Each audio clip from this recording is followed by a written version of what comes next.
नमस्कार. पुन्हा एकदा आपले सर्वांचे स्वागत आहे.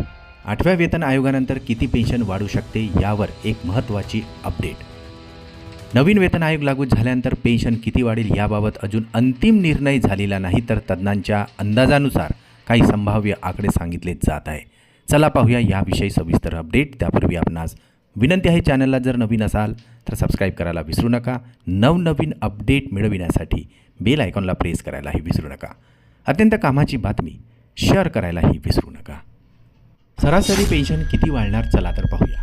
तज्ज्ञांच्या मते साधारणतः 20% ते 30% प्रत्यक्ष वाढ होण्याचीही शक्यता आहे, तर काही परिस्थितीत 40% ते 80% पर्यंत वाढ दिसू शकते.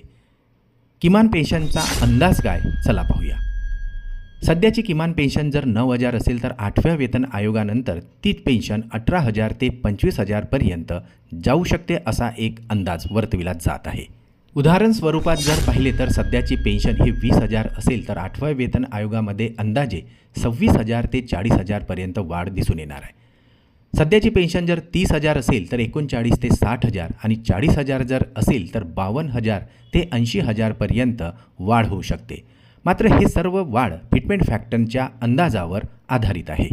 आयोगानुसार पेन्शन वाढीवर परिणाम होऊ शकतो, ज्यामध्ये fitment factor, dearness relief, medical अलाउन्समध्ये वाढ तर DA मर्ज होऊ शकतो.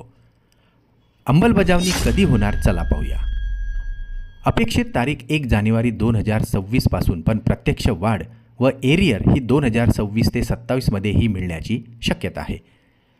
थोडक्यात असे म्हणता येईल की पेन्शनमध्ये अंदाजे 20% ते 30% वाढ निश्चित होऊ शकते.